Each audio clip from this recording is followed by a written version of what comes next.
போதே நம்ம இந்த கேட்க ஸோ இன்னைக்கு எடுத்துடலாம் அப்படின்னு சொல்லிட்டு தைரியத்தை வர வச்சுட்டு இன்னைக்குமே வந்து ஒரு குட்டி ஸ்டோரி தான். ஸோ 2 மாங்க் இருக்காங்க. ஸோ அவங்க வந்து இது வந்து கொஞ்சம் அந்த காலத்தில் நடந்தது. 2 மாங்க் இருக்காங்க, ஒரு சீனியர் ஒரு ஜூனியர் இருக்காங்க. ஸோ 2 பேரும் வந்துட்டு ஒரு மெடிசனல் பிளான்ட் வந்து சர்ச் பண்ணிட்டு ஒரு காட்டுக்குள்ள போறாங்க.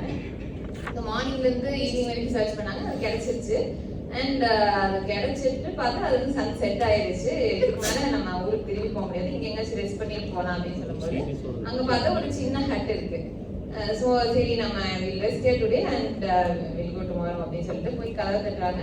2 கப்பிள் அண்ட் 2 சின்ன குழந்தைங்க வராங்க. அந்த அவங்கள பார்த்தாலே தெரியுது தே ஆர் ஸ்டாண்டிங். அவங்க வந்து ரொம்ப வெள்ளாத்துல சாப்பாட்டுக்கே வழி இல்லாமல் இருக்காங்க அப்படின்னு சொல்லிட்டு.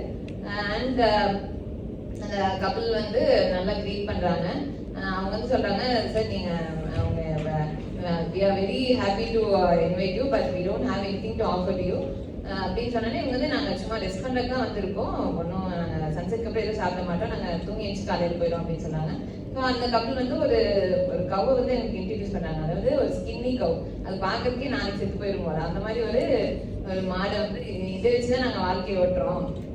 ஸோ இது வந்து டெய்லியும் பால் கொடுக்கும், அந்த பால் வச்சு நாங்கள் பக்கத்தில் கொஞ்சம் கொடுத்துட்டு நம்ம எங்களுக்கு தேவையான வாங்கிட்டு வந்துட்டு அதை வச்சு சாப்பிட்டுட்டு நாங்கள் இப்படி பண்ணிட்டு இருக்கோம் அப்படின்னு சொல்லிட்டு. ஸோ அந்த மாதிரி அவங்க எக்ஸ்பிளைன் பண்ணிட்டு அப்புறம் எல்லாரும் படுத்து தூங்கிடுறாங்க. அப்போ இவங்க எல்லாரும் தூங்கினதுக்கு அப்புறம் இந்த ஓல்டு மங்க அந்த சீனியர் இருக்காரு அவங்க வந்து ஜூனியர் எழுப்பிட்டு அந்த கவு கூட்டிட்டு வா என் பின்னாடி அப்படின்னு சொல்றாரு. சரி இவரு என்ன ஏதுன்னு கேட்காம அந்த ஸ்கின்னி கவை கூப்பிட்டு அப்படியே போயிட்டு இருக்காங்க. இவர் போறாரு மலை மேல ஏறி போயிட்டு இருக்காரு. மலை மேல போய் அந்த பீக் ரீச் பண்ணோம்னா அந்த சீனியர் வந்து இந்த மாவுக்கு வந்து சொல்றாரு, நீ அந்த கவை பிடிச்சி தள்ளி விட்டுரு அப்படின்னு சொல்றாரு. நீ என்ன எப்படி சொல்றாரு அப்படின்னு சொல்லிட்டு சீனியர் சொல்லிட்டாரு. சரி நம்ம எப்படி கேட்காம இருக்கிறது, இப்போ எப்படி ஆஃபீஸர் எல்டிஹெச் எடுத்துதான் ஆகணும் அப்படின்னு சொல்லியிருக்காரோ. ஸோ அந்த மாதிரி இவரு வந்து எதுவும் கேள்வியெல்லாம் கேட்காம பிடிச்சி அந்த மனசாட்சியெல்லாம் பிடிச்சி தள்ளி விட்டாரு. ஸோ இது இட்ஸ் வெரி வைலண்ட். அந்த ஸ்டோரியில் இப்படிதான் வருது. அப்புறம் இவங்க வந்து அவங்க ஊருக்கு திரும்பி போயிடறாங்க. ஆனா இந்த ஜூனியருக்கு வந்து ரொம்ப நாளா இது வந்து உறுத்திக்கிட்டே இருக்கு. அப்புறம் ஒரு கொஞ்சம் வருஷம் கழிச்சு மறுபடியும் அந்த காட்டுக்கு ஏதோ ஒரு வேலையா போயிட்டு இருக்காரு. போகும்போது அதே இடத்துல அந்த ஹட் இருந்த இடத்துலயே வந்து பார்க்கும்போது அந்த ஹட் வந்து நல்ல பெரிய வீடா இருக்கு. அது முன்னாடி நிறைய பயிரெல்லாம் பண்ணியிருக்காங்க, ஃபுல்லா தோட்டமா இருக்கு. ஸோ அந்த அவருக்கும் அந்த வீட்டுக்காரங்களுக்கும் ஒரு அடையாளம் தெரிஞ்சுட்டு, தம்பி இந்த மாதிரி நீங்க அன்னைக்கு வந்து போன அடுத்த நாள் நீங்க கம்பு தொலைஞ்சு போச்சு, அப்புறம் அடுத்த 1 வாரமா நாங்கள் உட்காந்து அழுதோம், ஆனா அதுக்கப்புறம் என்ன பண்றது சாப்பாட்டுக்கு வர வழியிலன்னு சொல்லிட்டு நாங்களே உற்பத்தி பண்ணி அதை வச்சு நாங்க நல்லா சம்பாதிக்க ஆரம்பிச்சிட்டோம் அப்படின்னு சொல்றாங்க.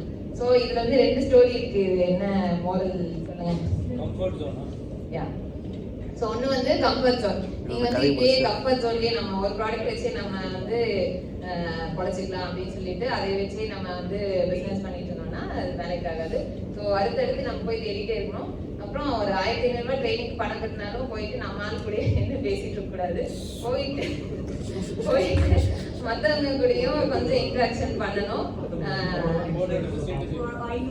ஸ்டேட்டஸ் வைக்கிறீங்களோ இல்லையோ ஒரு 10 கார்டு வாங்குறோம், ஒரு 2 பிசினஸ் ஆகுது க்ளோஸ் பண்ணோம். ஸோ கம்ஃபர்டபிள் ஜோன்ல இருந்து வெளியே வாங்க.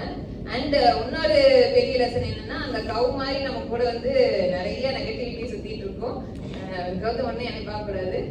அந்த நெகட்டிவிட்டி வந்து just kick them off. Negativity வந்து எது வேணா இருக்கலாம் கூட. வந்து எப்பவுமே நம்ம டைம் வேஸ்ட் பண்ணிட்டு இருக்க ஃப்ரெண்ட்ஸ் ஆகட்டும், இல்ல வந்துட்டு ஒரு கெட்ட பழக்கம் ஆகட்டும். ஸோ அந்த மாதிரி இல்ல இங்க டைமே இல்லைன்னு சொல்லுவாங்க. ஆனா பார்த்தா அந்த ஸ்கிரீன் டைம் பார்த்தா அந்த நைட் போய் தூங்கும்போது 3 hours ஸ்கிரீன் டைம் இருக்கும். ஸோ அந்த கெட்ட பழக்கத்துல மொபைல் நோன்றது ஒரு பெரிய கெட்ட பழக்கம். ஸோ அதுவும் வந்து இந்த நெகட்டிவிட்டியும் நீங்க புஷ் பண்ணிடணும். So thank you so much.